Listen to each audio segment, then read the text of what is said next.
Boa noite. Vamos agora, dando prosseguimento ao estudo da série psicológica de Joana de Ângeles, abordar o último capítulo do livro Encontro com a Paz e a Saúde. E também é o último item desse capítulo, intitulado Estudo Fenomenologia Transpessoal. Para introduzir, vamos fazer aqui um comentário de uma mensagem do Espírito Emmanuel, extraída do livro Cartas de Paulo, o Evangelho comentado por Emmanuel. É a passagem da Carta aos Hebreus, capítulo 13, versículo 10, que diz o seguinte: é imprescindível crescer para a vida maior. O cristão acordado caminha oficiando como sacerdote de si mesmo, glorificando o amor perante o ódio, a paz diante da discórdia, a serenidade à frente da perturbação, o bem à vista do mal. Então vamos aqui fazer algumas observações para introduzir o nosso estudo. Emmanuel começa nos trazendo ao mesmo tempo um esclarecimento e um estímulo ao atendimento. Ele diz assim: é imprescindível, não há outro jeito, tem de ser assim, é imprescindível crescer para a vida maior. Todos nós, filhos de Deus, somos candidatos à aquisição, através do progresso, da perfeição, da felicidade plena. E nessa caminhada, crescer em termos de espiritualidade, que diz respeito à vida maior, é imprescindível. E ele continua: o cristão acordado. Aqui é interessante, porque podemos deduzir que há também cristãos sonolentos ou outros adormecidos. Mas aqui Emmanuel se dirige aos acordados, aqueles que estão fazendo esforço no campo do despertamento espiritual, caminha oficiando como sacerdote de si mesmo. E aqui ele faz uma série de consequências desse fato de se estar acordado, desperto para a vida maior. E são glorificar o amor perante o ódio, a paz onde há discórdia, a serenidade à frente da perturbação, o bem à vista do mal. Ou seja, mesmo estando no mundo de provas e expiações, aonde a presença de desequilíbrios e de conflitos marcam a experiência humana, o cristão acordado, desperto, percebe e trabalha na extensão do bem, da caridade e do amor, mesmo que, por enquanto, esses valores não sejam reconhecidos pela maioria das pessoas. É importante sabermos que esse esforço de caminhada nesse sentido, não há outro caminho. É destinação para cada um de nós. Então vamos para o nosso estudo Fenomenologia Transpessoal. E Joana começa dizendo: é certo que o self precedendo a formação celular, conduz em essência todas as faculdades que dizem respeito ao ser na busca da sua realização completa. E a questão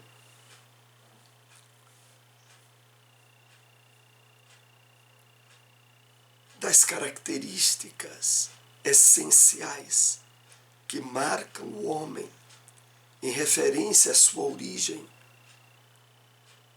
não apenas como espírito, mas como filho de Deus. Lá dentro de nós, em termos de semente apta a desabrochar na época adequada, que aqui podemos caracterizar como self, como eu profundo, ele prescinde desde o começo da nossa caminhada evolutiva em termos de estar inserido na nossa própria constituição celular. Então nós trazemos, por descendência divina, fatores que nos levam à busca da espiritualidade, da religiosidade, por ser inerente à nossa natureza. Prossigamos. Antes da linguagem, da conquista da razão, mesmo antes do surgimento das funções sensoriais, já se encontrava em germe essa faculdade que permite o alargamento da compreensão em torno do ser, do seu destino, da finalidade existencial na transitória jornada física. Então, antes de qualquer experiência da criatura humana no campo da utilização das suas próprias funções sensoriais,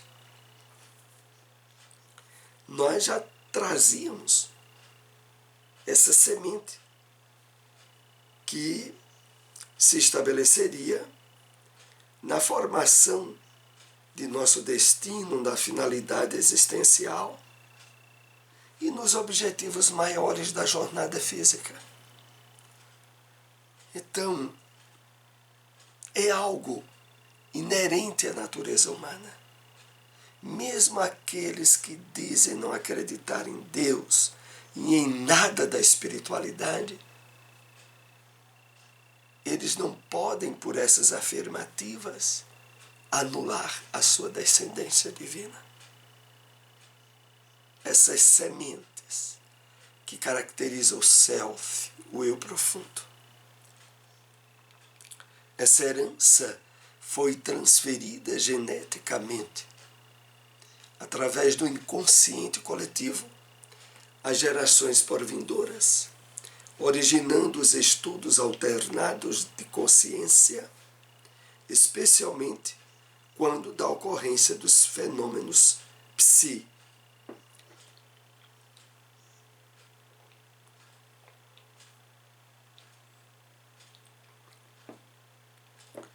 Então, toda a consequência de religiosidade surgida na criatura humana, e sobretudo quando aqui se refere à ocorrência dos fenômenos psi. Os fenômenos psi abrangem desde os fenômenos paranormais aos fenômenos mediúnicos propriamente, as interferências dos espíritos desencarnados. Então, a causa de tudo isso não pode ser designada como sendo apenas uma criação cultural, educacional, passada de uma geração para outra. Não. Na verdade, É porque no íntimo do homem, e por isso mesmo gerador de um inconsciente coletivo, essa herança foi transmitida geneticamente. É de onde todos nós viemos. Posteriormente, as culturas orientais passaram a praticar a comunicação com os denominados mortos, originando-se as celebrações religiosas com grande complexidade e aparato, para atender aos diferentes níveis de evolução e conhecimento em torno da vida.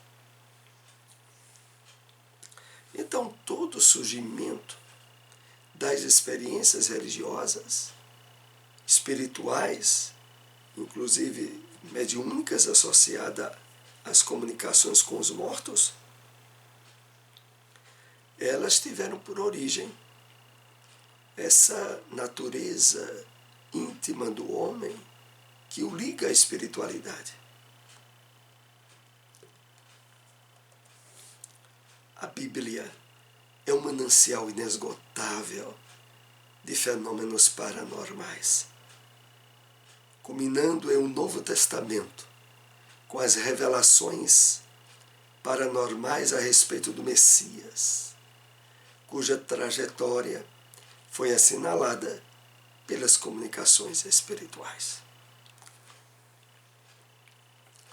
Realmente, não só a Bíblia, mas todos os grandes livros das maiores religiões da humanidade têm no seu subsídio a caracterização de fenômenos mediúnicos e paranormais.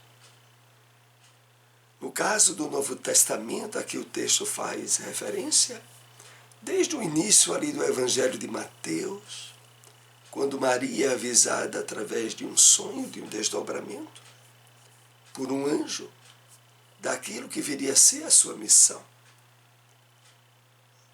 Mas ao longo de praticamente todas as páginas da Bíblia, há colocações ou referências às questões paranormais, mediúnicas, e que deixa bem claro esse lado intrínseco da natureza humana.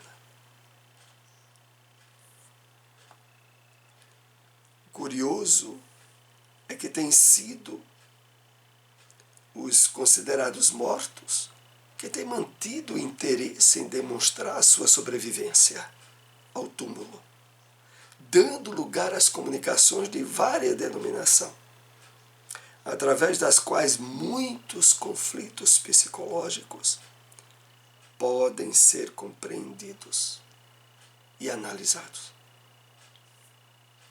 O curioso de tudo é que, principalmente e sobretudo o Espiritismo, surgiu do interesse dos mortos em se evidenciarem vivos e trazerem, desde a obra fundamental do livro Dos Espíritos, essa característica singular de ter nascido primeiramente do plano espiritual na época certa para se instalar entre os espíritos encarnados entre nós, a doutrina. Então, outra parte importante aqui é quando diz, dando lugar às comunicações de vária denominação, através das quais muitos conflitos psicológicos podem ser compreendidos e analisados. Desde os conflitos relativos às síndromes, como a síndrome do pânico, às insinuações obsessivas associados a quadros de depressão, aonde a interferência espiritual se faz muito patente, muitas vezes.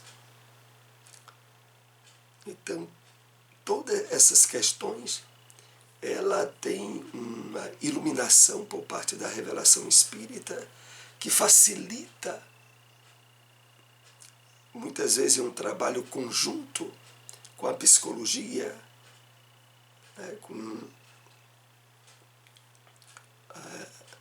os trabalhos associados também à psicanálise e à psiquiatria, êxitos que de outro modo não seriam conseguidos sem haver uma associação entre as ciências da psique e o espiritismo. Então, é através desse conhecimento que muitos conflitos psicológicos podem ser compreendidos e analisados, e em boa parte deles se efetivar as devidas correções. A crença lúcida e racional na sobrevivência da consciência, a disjunção dos neurônios cerebrais, constitui uma valiosa contribuição psicoterapêutica preventiva e curadora a muitos tormentos que se instalam no imo dos seres humanos. Exatamente aquilo que estávamos elucidando. Há, por parte dessa consciência da realidade, da imortalidade da alma, uma contribuição psicoterapêutica muito importante no tratamento e na prevenção de muitos tormentos. Hoje nós vivemos numa sociedade gravemente assediada pelas doenças de fundo emocional, da ansiedade, a depressão, a síndrome do pânico e outras, que podem e muitas vezes recebem um contributo muito importante do campo da revelação espírita nos processos terapêuticos e também preventivos. O germe de Deus, de que todos os seres humanos são possuidores, conduz à carga vigorosa da imortalidade, produzindo a crença natural, embora a crença religiosa seja consequência da cultura, da convivência social e educacional. Então aqui fica o texto bem claro para nós. Esse germe de Deus, que é a presença profunda em nós, da espiritualidade através do self, do si, do eu profundo, que conduz uma carga vigorosa da imortalidade, produtora de uma crença natural. Então, de uma vez por todas, não se pense que o homem tem tendências religiosas apenas devido à herança cultural ou social na qual viveu. A questão é o germe divino que está no nosso DNA.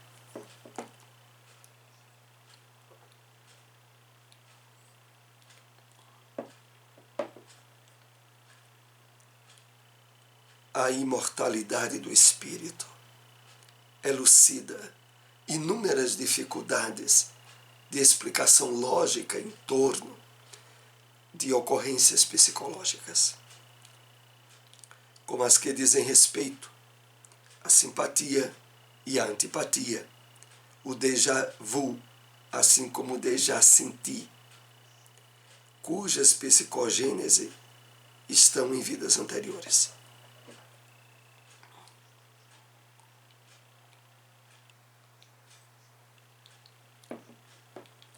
Então, ocorrências psicológicas, como aquelas nas quais a pessoa espontaneamente tem uma lembrança precisa de fatos que aconteceram, ou que muitas vezes, ao visitar determinados lugares, afloram memórias que ela nunca teve, relativa àquele lugar. Então, esses fenômenos têm uma explicação lógica e racional, através da doutrina espírita, sobre as causas relativas à reencarnação que possibilitaram esses fenômenos psicológicos, cujas psicogêneses estão em vidas anteriores. A imortalidade, portanto, é o destino da vida em todas as suas expressões, embora as contínuas transformações e mudanças inevitáveis do processo de evolução. Então, aqui no final do capítulo, Joana deixa destacado esse reforço para o nosso entendimento. A imortalidade inerente a todos nós é o destino da vida em todas as suas expressões. Mesmo que hajam contínuas mudanças e transformações através da reencarnação e que são inevitáveis ao processo de evolução, mas em todas elas vai se preservando em nós uma individualidade cujos alicerces fincados no self ou no eu profundo de maneira nenhuma são abalados. Então aqui nós concluímos esta obra de Joana. O próximo estudo nosso já será em torno da 15ª obra da série psicológica de Joana de Ângeles. É o livro Em Busca da Verdade. Então aqui nós continuaremos aprofundando estudos sobre o self, sobre o eu profundo, sobre vários aspectos da psicologia, alguns deles já abordados, mas aqui com novos aprofundamentos trazidos por Joana para facilitar a nossa compreensão. Agradecemos a todos que nos acompanharam. Visitem nosso canal no YouTube, vejam os estudos anteriores e compartilhem essas informações. Nós agradecemos. Um bom início de ano para todos e que estejamos cada vez mais abertos à importância do nosso despertamento espiritual. Boa noite.